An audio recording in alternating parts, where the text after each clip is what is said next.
Hey guys, Drew here.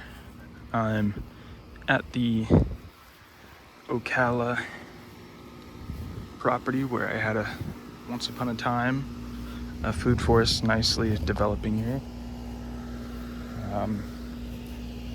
My mother's decided on selling her house, and so I've had to do lots of different things, like turning this back into lawn so that there's access to the pump that needs work.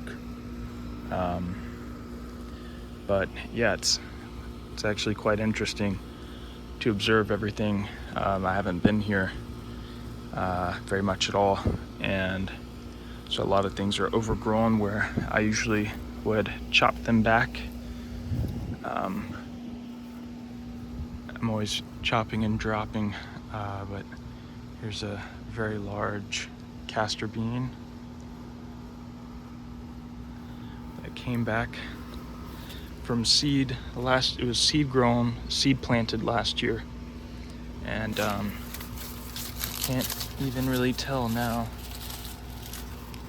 but it shot up and it's providing a pretty nice little microclimate. Some sugar cane that can be harvested.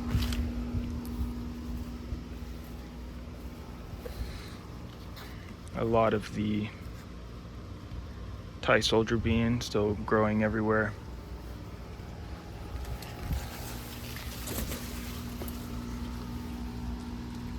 The Voilette de Bordeaux fig still has a lot of figs on it, and they are still growing.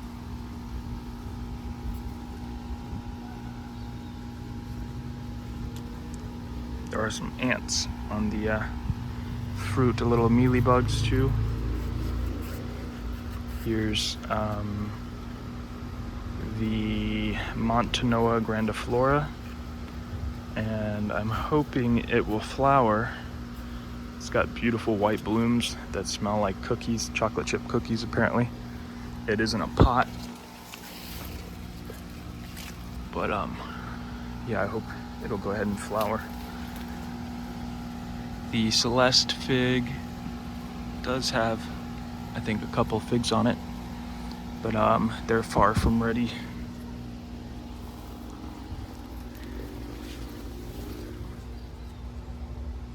I noticed a lot more tadpoles in the little hidden ponds.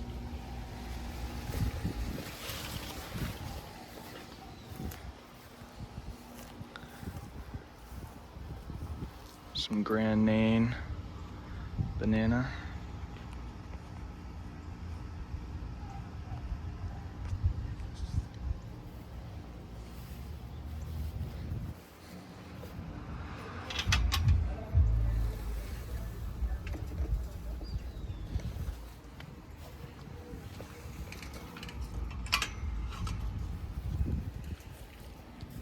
Here's some another variety of sugar cane that I gave a chunk to one of my friends to propagate.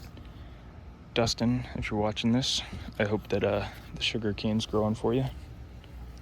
And over here, there's some more Thai soldier beans that's kind of gone wild. Grass is invaded, and this is all grass now.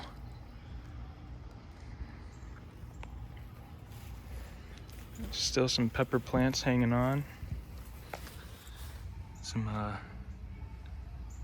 daddle pepper, or daddle type pepper.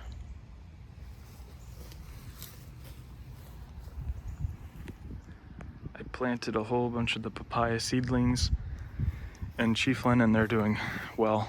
They're doing exceptionally well. I have to make an update to those, but these are growing nicely. The few that I left. I remember a couple weeks ago, this I'm drawing a blank on the name of this spinach. Lagos spinach. I'm really hoping it'll go ahead and set seed though, so I'll get some seed from it, hopefully. It's looking quite jungly back here.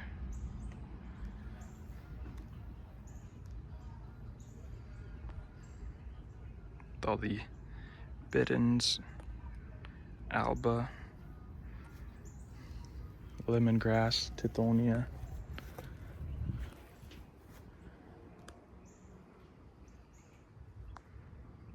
I'll try to zoom out a little bit.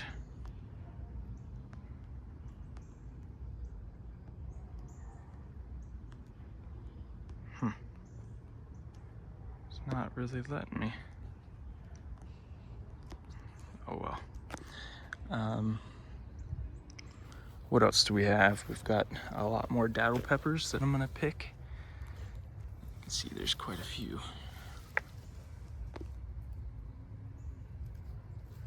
Nice and ripe. Cassava's doing really well. It's looks like it's trying to set a flower, which I've never seen before, but I'm not too familiar with cassava. I haven't yet had a really good harvest. This is the I believe this is the lead tree for my friend Dustin that I had planted. It's doing well. I've got some more Orinoco that are doing well here, and I'll leave some as a gift for whoever ends up buying this house, but I will be taking a decent amount of the fruit trees and stuff that I still have here before the house sells. It's hard to do that. It's hard to uproot things when they're doing well, like you can see. But yeah, it's looking pretty dense with all the Napier, purple Napier, tithonia, cranberry hibiscus.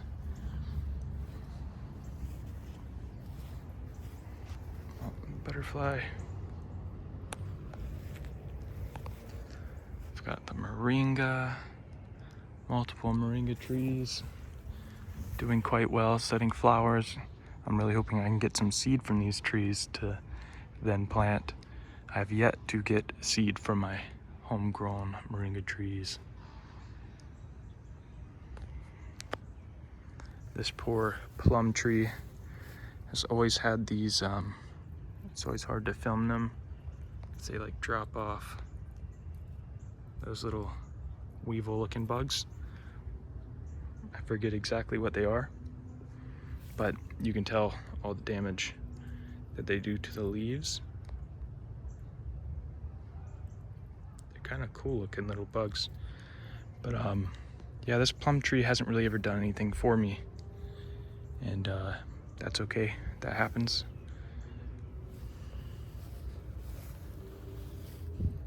The dwarf everbearing mulberry is not so dwarf anymore. It's actually quite tall. And I'm gonna be taking a lot of cuttings from that and planting them. Because it can go ahead and it's due for another prune. But yeah, just to propagate. And this is the first year that I've got my candlestick plant, the Senna alata, to actually bloom. And there's a lot of interesting life going on with this plant. I noticed the butterfly that enjoys these leaves, the little larvae, are really cool, and I'm drawing blank on which one it is, but the name, I think it's those sulfur butterflies, the really bright yellow ones. I could be wrong though. But yeah, it's really cool to actually see the flowers.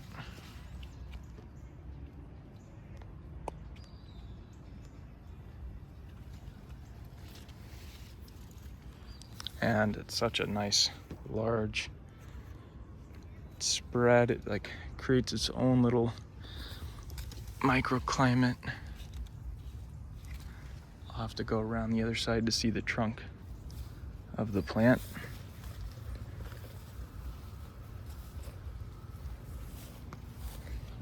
But yeah, just looking at that castor bean plant, you can see just how large it is. I did a little machete work just to have a walkable path. There's a really sick in a not good way lemon tree. It's got a lot of the leaf miners, I believe, they just kind of model the leaves. But yeah, moringa tree's doing great. I left the goldenrod. You can see where I've chopped it back and it's sent out new growth before. But I like the goldenrod. I like the way it kind of pops up everywhere and fills in some space, and then of course the pollinators absolutely love it.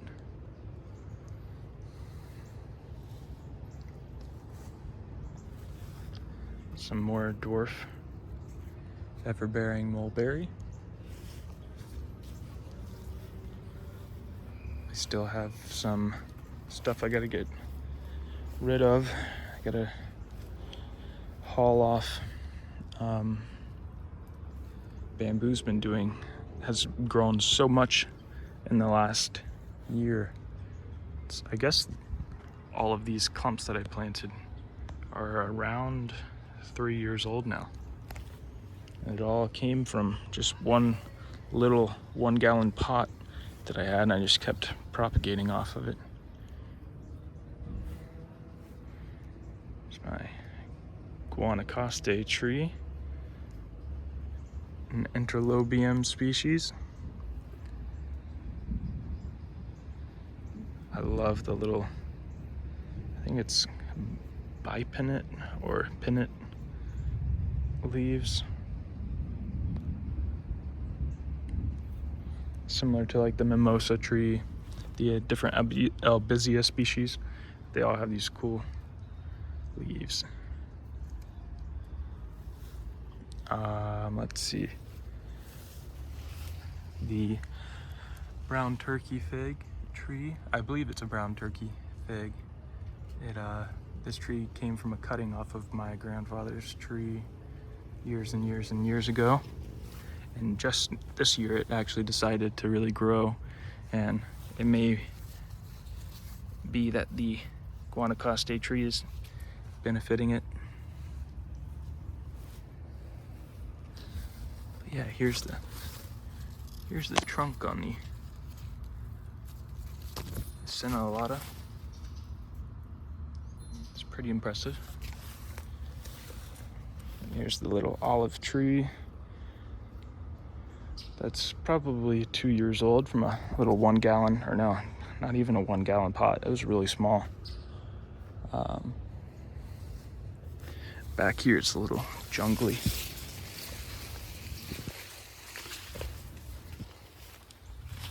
But this is where the chickens were.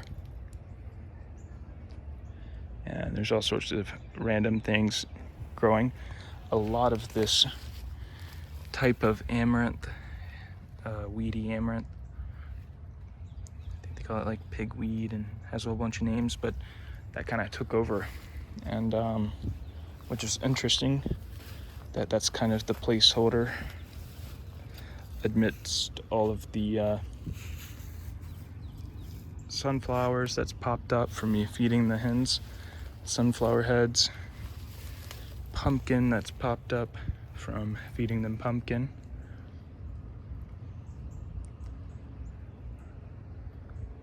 Of course, the Thai soldier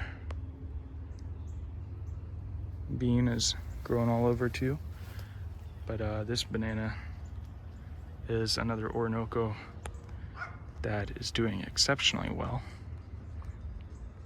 It's quite large. I actually haven't been back in here in quite some time, but I remember what I've planted, and it's mostly support species that I was chopping and actually feeding the hens. Some more Tithonia, Napier grass, and lemongrass, pigeon pea. Here's the loquat that I pruned way back, that was suffering some rotting due to the trunk just being a little too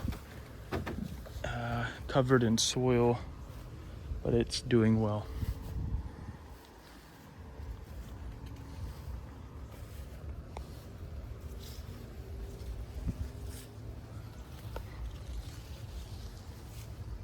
Here's another papaya. I can see it has little tiny flowers on it forming. Here's the bamboo that really decided to grow out this way. You can see it's really leaned over and created a cool little environment that, if properly just pruned a little bit, you could have a really nice space here.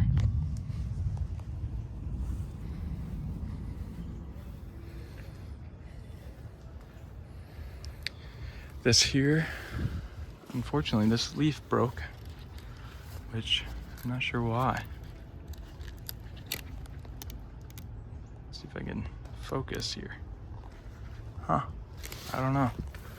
But this is the ice cream. Banana. And I'm hoping to get a couple pups off of that before the house sells.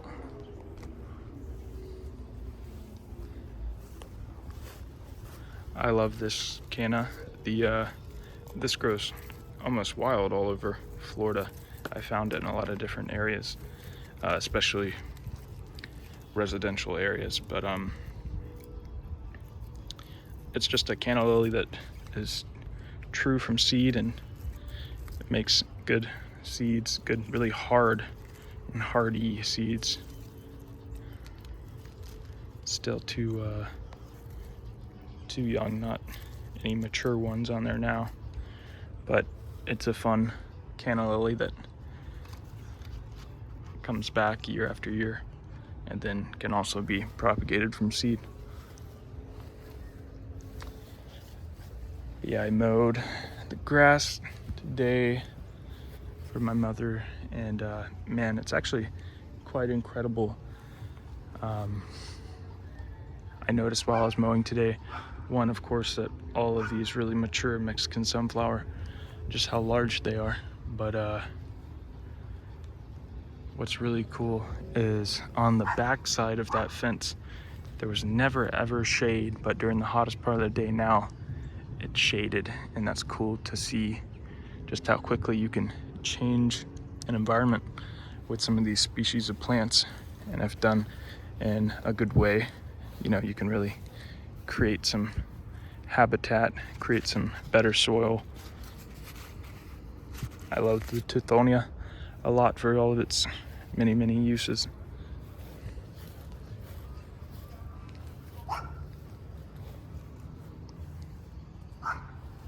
Oh, there's a bird of prey that just flew by.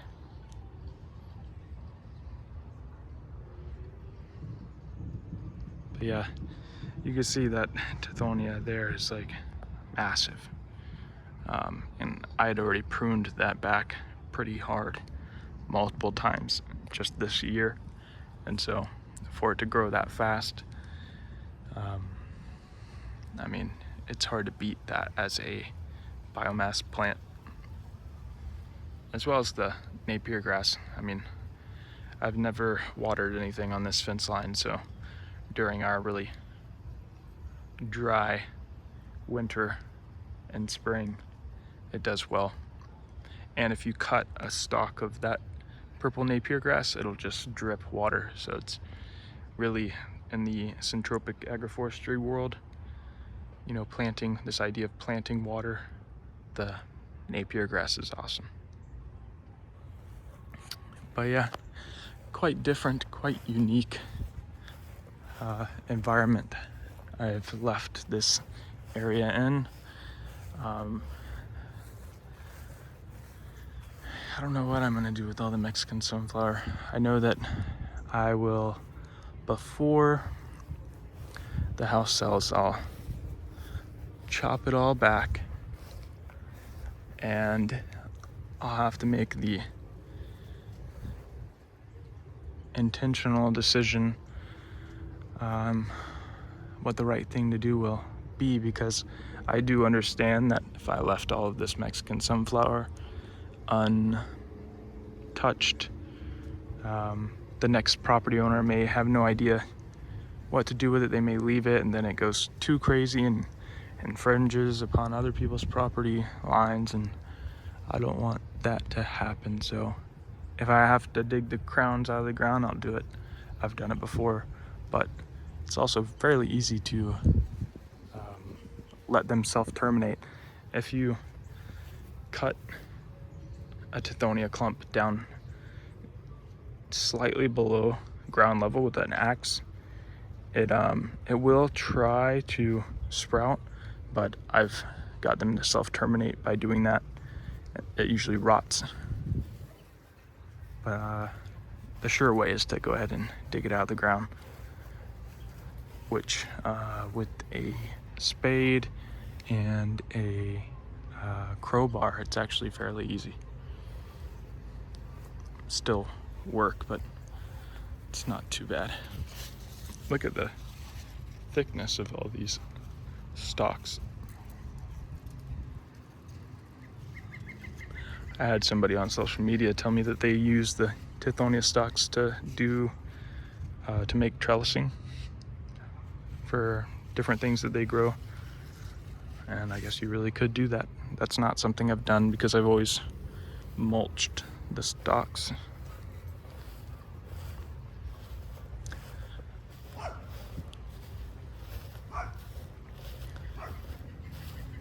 This little beak pepper is still putting on tons of peppers, and they're really good. I enjoy cooking with them, eating them fresh.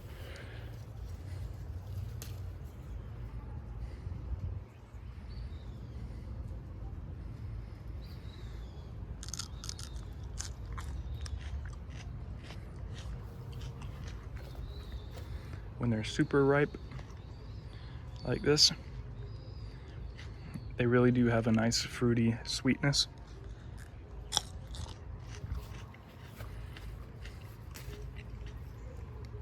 And they're very good. Not spicy at all.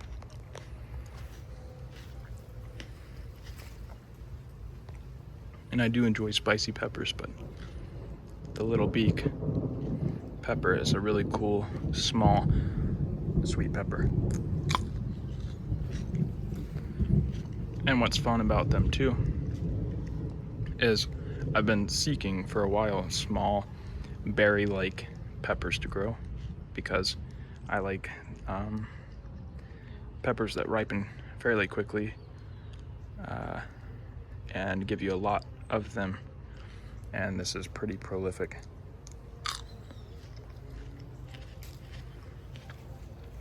You know, if you buy snacking peppers in the grocery store, generally speaking, they're larger. Not that large, but they're definitely larger than these. And for me, these are just a lot of fun to snack on.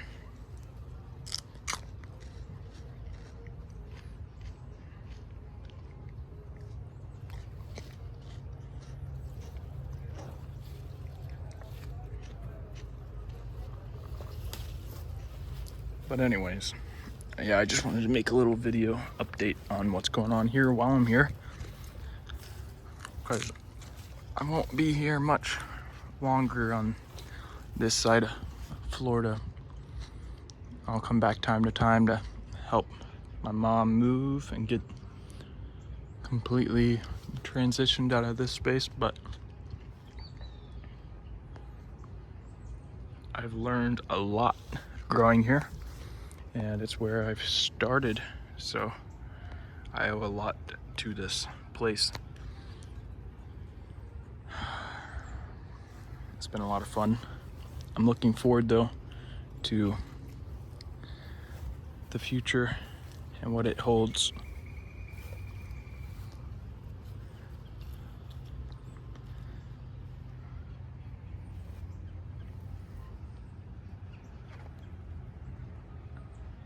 It's also really great that here on YouTube I've documented a lot of growing here, all the way back to when I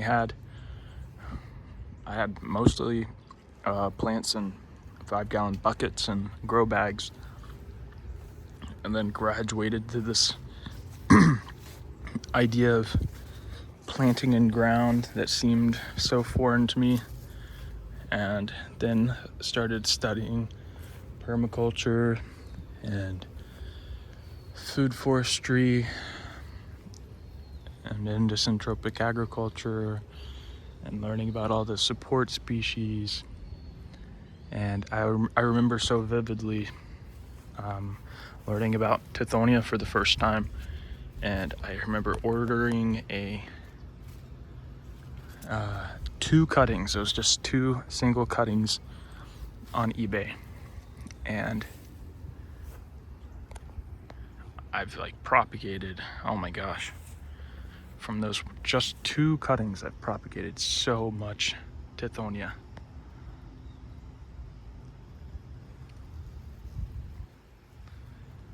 I remember learning about moringa for the first time and how exciting that was when I first got some seeds. Since then, I've grown probably a few thousand moringa trees. For a short period of time, I had a little nursery just selling moringa trees.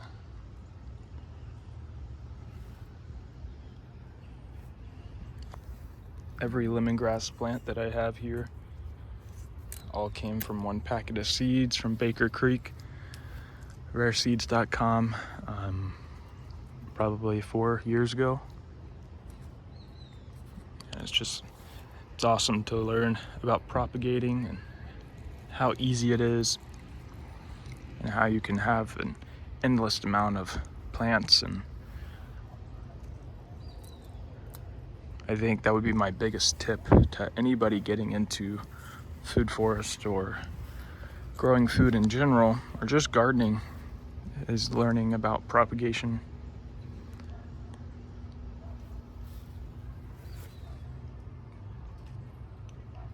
But yeah, I've got a lot to learn still, and I'm excited I'm always learning, just like a lot of us different food foresters and growers. I know for me, YouTube is a great platform to learn on. YouTube University, as a lot of people say.